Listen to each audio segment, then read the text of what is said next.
안녕하세요. 저는 컴퓨텍 앤 아날로그와 안티바이오틱스에서 재발표하는 56번 전우진, 그리고 전우가 발표한 파트는 페이지 수로 1189에서 1192페이지입니다.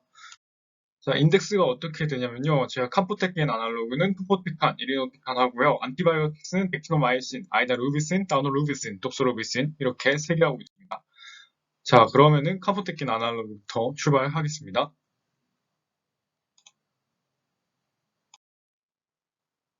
네, 토포테칸의 ADME, Absorption, Distribution, Metabolism, Excretion 보겠습니다. 이쪽에 보면 토포테칸의 구조식 그려져 있고요. 이거는 점맥 투여용으로 승인된 약물이고, 지금은 30%에서 40%의 생체 이용률을 가진 오랄 버전도 개발 중이라고 합니다. 라이니얼 파마코키네틱스를 가져서 방광기가 3.5에서 4.1시간이고요. 플라즈마 토탈 드러그 중 20%에서 35%가 액티브 락토 폼으로 발견된다고 합니다. 유린에서 투여량의 30에서 40%가 24시간 뒤에 발견되고요. 이 토포티칸의 경우 반대사는 미미한데 이 신장대사여서 크레아틴 클리어런스에 따라서 투여량을 조절해야 한다고 합니다. 이 플라즈마 프로테인 바인딩이 좀 낮거든요. 그래가지고 CNS 페네트레이션이 비교적 크다는 걸 알 수가 있는데 이제 플라즈마 프로테인의 바인딩을 잘 할수록 혈장에 많이 남아있겠죠. 그래서 얘기하고 있는 겁니다.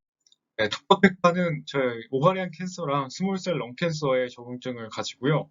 이 도식 라즈면 보시면 30minute infusion for 5 consecutive days every 3 weeks 이렇게 돼 있고 또 서비칼 캔서인데 시스플라틴이랑 같이 쓰는 경우에는 이제 21일마다 1, 2, 3일에 투여하라고 돼 있고요. 리날 컨디션에 따라서 투약량을 감소하거나 금지해야 되는데 아까 신장 대사기 때문에 크레아틴 클리어런스를 봐야 된다 했잖아요. 이 크레아틴 클리어런스가 20에서 40ml면 분당 20에서 40ml면 이제 투약량을 감소해야 되고요. 분당 20ml 아래로 떨어지면 투약이 금지라고 합니다.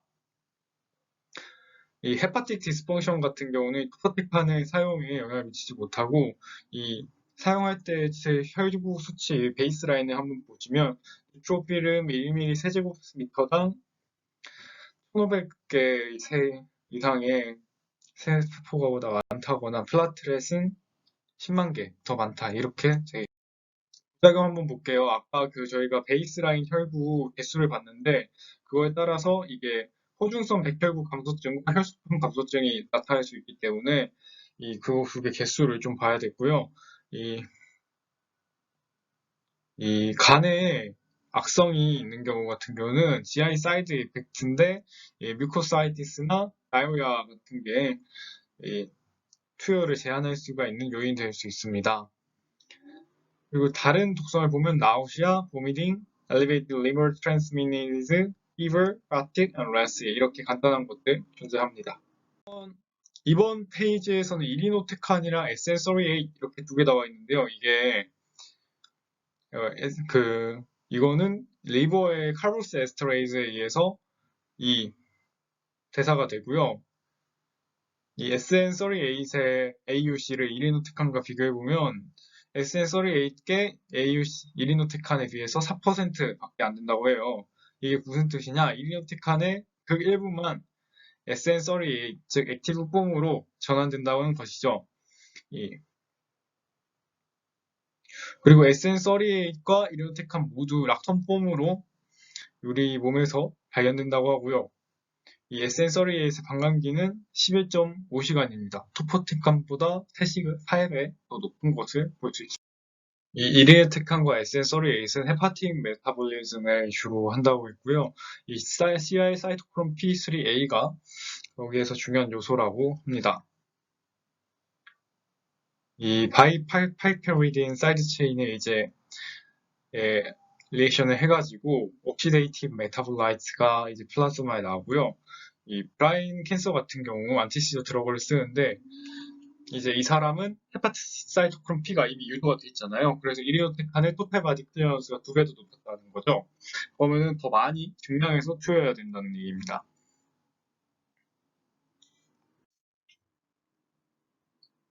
그리고 또 이제 2차 대사에 글루크로니데이즈가 있잖아요. 그래서 UGT1A1 보시면 이 UDP 글루크로네스 트랜스포레이즈를 코딩하는 지인데 이 UGT1A1이 뭘 담당하냐? 포지션 C10의 하이드록실 그룹을 글루크로니데이치를 한다는 거예요. 그래서 인액티브 글루크로나이드 메타볼레스 SN30H를 생산하고요. 근데 얘가 이제 스테로이드나 빌리루빈, 호르몬 그런 거 다른 거에도 작용을 한다 이렇게 나와 있네요. 오른쪽에 보시면은 어떻게 대사가 되는지 그리고 글루크로나이드가 어떻게 붙는지를 볼 수가 있습니다. 그래서 이 SN38과 그거는 유리너리 익스크리션으로 배출되면서 바이러리 익스크리션이 주된 경로다 이렇게 되어 있고요. 이리오틱한 치료 이후에 이 시비얼 다이리아가 일어나는 거는 SN38 글루크로니다이네이션과 음의 상관관계를 가진다고 합니다. 그러니까 글루크로나이데이션이 안 될수록 더 설사가 심했다는 얘기겠죠. 그리고 파이밀리얼 하이퍼빌리루비네미아 신드롬과 연관되어 있는 UGT1A1 폴리모피즘이 있거든요. 근데 아까 우리가 UGT1A1이 글루크로니데이션을 해줘야 되고 이게 바이 익스크리션이라 했잖아요.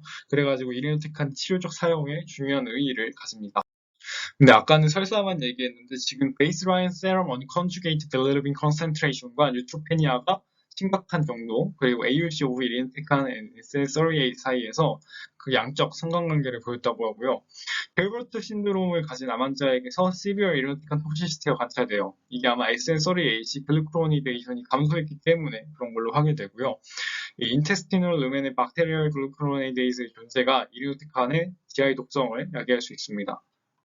테라프틱 유즈를 볼게요. 이 싱글 에이전트 도세이지로 쓸 때는 weekly infusion for 4 of 6 weeks with a higher dose given every 3 weeks 이렇게 되고요. 이 patient with advanced colorectal cancer 같은 경우는 이 콤비네이션을 쓰는데 첫 번째, 플루오르피리미딘과 쓴다. 두 번째, 아니면 그냥 혼자 쓴다. 세 번째, combination with cetuximab following failure of bifluorouracil oxaliplatin regimen. 그리고 이게 스몰셀 렁캔서에도 쓸 수 있다 이러네요. 그러니까 이제 이 바이플루오라실과 옥살리플라틴을 썼는데 실패했다 이러면 세툭시맙과 조합해서 이 항체와 조합해서 쓸 수 있다 이렇게 얘기를 하고요. 메타스테틱 팬크리아틱 캔서 같은 경우는 이 이리오테컴 리포섬 인젝션 in combination with 5-fluorouracil and leucovorin 이렇게 두 개 같이 쓸 수 있다고. 그 다음에 안티바이오틱스 보겠습니다. 네, 왼쪽 보시면 덱티노마이신 구조식 나와 있고요. 어디서 나왔냐? 스트랩토마이시스 소울박테리아에서 나온 크로모피타이드입니다. 이 크로모포를 가지고 있어서 색이 나는데 옐로우 레드 컬러로 발색이 된다고 합니다. 이 자연 상태에서는 아미노에시드나 펩타이드 사이드 체인이 다 다양하기 때문에 여러 종류가 있고 액티노마이신은 최초의 안티나사이클린 계열 항생 물질이고 이 중 액티노마이신 D가 상품화된 이름이 닥티노마이신이에요. 이 덱티노마이신은 프리 레디컬 인터미디에이트나 토포아이소메이즈 2를 통해서 DNA 싱글 스트레인드 브레이크를 야기해가지고 더 이상 복제하지 못하게 하고 있습니다. 이거는 이제 정맥 표현을 하고요. 바이가 유린으로 배출되고 당근이 좀 깁니다. 36시간이고 이 블러드 브레인 베리어를 통과하지 못한다고 해요. 테라프틱 유저들 보면 5일 동안 인트라베이너스로 주의를 해야 되고요.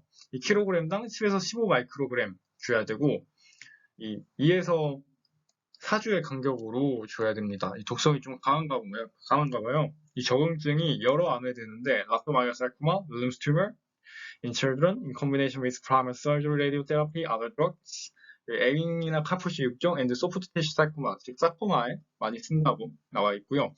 덱티노마이신과 MTX와 콤비네이션 하면은 이 코리오칼시노마, 육모막 암 중에도 쓸 수가 있다고 합니다. 근데 이 애드버스 이펙트가 굉장히 많아요. 아노레시아, 나우시아, 엠보미팅 이게 굉장히 흔하게 나오고 몇 시간 이내에 투여 몇 시간 이내에 나타난다고 하네요. 이 헤마토포이에틱 서퍼레이션 위 펜사이토페니아 이게 첫 번째 주에 혈구수 감소증이 일어난다고 하고요. proctitis, diarrhea, glossitis, chylicity, and ulceration of the oral mucosa 즉 그 점막 부위에 굉장히 많은 염증이 일어납니다. 이 dermatological manifestation이 또 있는데 탈모나 홍반, 낙설 같은 게 일어나고 이 덱스리노마이신이 아까 사이코마에께서 암종에 좋다고 했잖아요. 6종에. 그래서 소프트 티슈에 extremely corrosive 해가지고 약물의 익스트라베제이션에 나타나서 심각한 손상이 일어날 수가 있어요. 이 엔트로사이클린과 엔트라시네디언은 스트레프마이시스 페큐티스에 쓰고요. 이 아이다루비신과 에페루비신은 아날로그예요. 근데 이제 클리니컬 액티비티는 이제 구별돼서 쓰고 있고요. 이 왼쪽에 보시면 알기에 지금 어떤 조합으로 들어오느냐에 따라서 독소루비신, 다운루비신, 에피루비신, 아이다루비신이 구분되고 있는 것을 알 수가 있어요. 이 다우너루비신과 아이다루비신은 어큐트 루케미아에 주로 쓰고요. 독소루비신과 에피루비신은 고형암종에 이제 어떤 작용으로 DNA를 막냐 보시면 독소루비신을 예로 든 건데요. 이 DNA에 인터칼레이트 돼 있는 걸 볼 수가 있어요. 이 회색이 독소루비신인데 이렇게 DNA 인터칼레이트를 해버리면은 트랜스크립션과 리플레이케이션에 직접적으로 영향을 줄 수가 있겠죠. 만약에 토포 아이소머레이스 2와도 이제 컴플렉스를 형성하는데 이제 토포 아이소머레이스가 3포스페이스 백본의 더블 스트랜드 브레이크 야기하고 이게 우리가 펄나이놀 콤플렉스를 이룬 게 DNA 스트랜드의 렐리게이션을 억제해가지고 복제를 못하게 한다는 거죠. 근데 여기에 레지스턴스를 가질 수가 있어요. 이 슈퍼옥사이드 디스뮤테이즈나 카탈레이즈가 있으면은 셀을 안트라사이클린에서부터 보호할 수가 있거든요. 그래가지고 알파 토코페롤이나 아이놀 칼레이터인 엑스라족세인을 이제 외부 항산화제에 의해 증가시키면은 카르디악 토시시티를 방지할 수가 있다고 합니다. 그리고 또 생화학적 변화로 인해서 글루타시온 페록사이드 액티비티가 증가하거나 토포 아이소머라이즈 2의 활성이나 뮤테이션이 감소하거나 그래가지고 DNA 스트랜드 브레이크가 원래 안 일어나면 수복이 안 돼야 되는데 수복이 잘 일어나는 경우도 있다고 합니다. 네, 엔트라사이클린과 엔트라시네디온 ADM이 볼게요. 다우너루비신, 독소루비신, 에피루비신, 아이다루비신은 모두 다 정맥주여로 되고요. 이 헤파틱 메타볼리즘과 바이리어리 익스크리션을 이제 복합적으로 해서 클리어가 된다. 그리고 이제 알코올 인터미디에이트로 중간에 컨버트 되고 독소루비신과 다우노루비신의 플라즈마에서 이제 사라지는 거는 다 멀티페이스로 이루어져요. 그리고 블러드 브레인 베리어는 모두 통과하지 않습니다. 독소루비신과 다우노루비신의 터미널 하프라이프는 30시간이고 아이다루비신은 15시간. 근데 아이다루비신의 액티브 메타볼리트가 아이다루비시놀이거든요. 이거는 방광기가 40시간에 이른다고 합니다. 이제 아이다 루비슨과 나우노 루비슨 어떻게 쓰는지 볼게요. 아까 체표 면적당 12mg으로 3일간 정맥으로 투여를 하겠죠. 근데 이게 익스트라 베이제이션을 막기 위해서 15분, 10분에 걸쳐서 천천히 주입한다고 합니다. 이 아이다 루비슨 같은 경우 다른 안트라사이클린보다 카이드 톡시시티가 낮은 편이고요. 이 다우너 루이신 보면은 양이 좀 더 많이 들어가요. 3일간 24에서 25mg을 표초 면적당 투여합니다. 이것도 익스트라 베이세이션 조심해야 되고요. 총 투여량이 이제 1000mg 이 제표 면적당 넘어갈 경우에 카이디오 톡시시티 위험이 증가해요. 그리고 소변이 적색으로 보여드리기 때문에 이 환자분에게 소변이 빨간색으로 나와도 상관없다고 얘기를 미리 드려야 되고요. 이 다우노 루비신과 아이다 루비신을 아라C와 조합해서 어큐트 마이엘로드 루케미아 치료에 이용할 수가 있습니다. 부작용이 뭐가 있냐? 본메로 디스프레션, 스토마타이티스, 알로페시아, GI 디스터번스, 라시, and cardiac toxicity가 있어요. 독소루비신 보면은 이제 체표 면적당 60에서 75mg 또 얘기했듯이 인트라베이너스로 하되 그것도 조심해야겠죠. 인트라베이제이션에 그리고 21일마다 반복해야 되고 몇 가지 특이한 암에 따라서 다르게 투여를 해요. 에이즈 릴레이티드 칼폴시 사코마에는 3주마다 반복해서 20mg의 체표 면적당 60분에 걸쳐서 투여하고요. 오바리안 캔서 같은 경우는 4주마다 체표 면적당 50mg 투여하고요. 이 멀티플 마이엘로마는 21일마다 보르테줌조미비랑 같이 써가지고 체표 면적당 30mg 투여합니다. 말리그넌트 림포마의 경우는 다른 거랑 같이 써야 되는데 사이클로포스파마이드, 잉파 알칼로이드, 아더 에이전트 등과 같이 쓰고요. 이외에도 페디아트릭 앤 어덜트 살코마에 유용하고 아까 나왔던 에윈과 소프트 티슈 살코마에도 효과적이라고 합니다. 근데 물론 부작용이 있어요. 가장 흔한 게 마이엘로 서프레이션이고 이거에 따라서 도스 리미팅을 해야 될 수도 있습니다. 맥시멀 류코페니아가 있을 수 있는데 치료 2주차에 발생하고 치료 4주차에 치료가 된대요. 스토마타이티스, 뮤코사이티스, 다이리아, and 알로페시아가 흔한데 이게 치료 끝나면 돌아오고요. 인퓨전 부위 근처에 에리테마토스가 생길 수가 있는데 이게 국소적 알러지 반응이에요. 익스트라 베세이션과 헷갈리지 말아야 되는데 이게 어떻게 구분할 수가 있냐? 이게 빨갛게 일어난 부위보다 윗부분에 혈관에 좀 고무줄 같은 걸로 딱 묶어보면 피가 안 통할 거잖아요. 이게 에리테마토스면은 그 빨간색 유지가 될 텐데 익스트라 베세이션면은 빨간색이 사라질 거다 이 얘기죠. 그리고 드물게 facial fluorescence conjunctivitis and lacrimination이 생길 수가 있습니다. 독소르비신의 가장 흔한 부작용이 칼디오마이오패시는 어큐트 폼과 크로닉 폼으로 나눠볼 수 있습니다. 어큐트 폼 같은 경우는 이 심전도에 이상이 나타나고 이 아르디미아, 부종맥이 발생합니다. 이 싱글 도스 넣은 다음에 24시간 지나서 나타나고요. 어떻게 확인하냐? 플라스마 트로포닌 T라는 친구 요소가 증가해요. 그리고 severe disturbance in impulse conduction을 보이고요. 이 명확한 우려성 신부전이 보이고 침낭 삼출도 때때로 동반됩니다. 크로닉 폼의 경우에는요, 노즈 릴레이티드 토시스예요. 이 세포 면적당 투여량이 500mg을 넘으면 발생하고요. 이 치료 받은 뒤에 몇 년 뒤에 지나가지고 나타납니다. 컨제스티브 하트 페일리어로 진행되고 이제 그럴 경우에 생존율이 50%가 된다고 해요. 근데 이게 어떻게 토탈 도세이지를 넘었는지 확인하냐? 그리고 이제 덱스트라 족세인으로 같이 쓰면은 그럴 수가 있고요. 이 카이디오톡시시티 상승 요인이 3개가 있는데 방사선을 조사하는 경우 이 사이클로포스포마이드나 아들 안트라사이클린을 같이 쓴 고용량으로 쓴 경우 그리고 이제 트라스트 줌밥이라는 항체 치료제랑 같이 쓴 경우 이렇게 3개 때 상승을 하고요. 이 덱스트라 족스에 있는 트로포닌 T 엘리베이션을 감소시키고 나중에 카이디오톡시시티를 피할 수 있게 한다는 논문도 존재했습니다.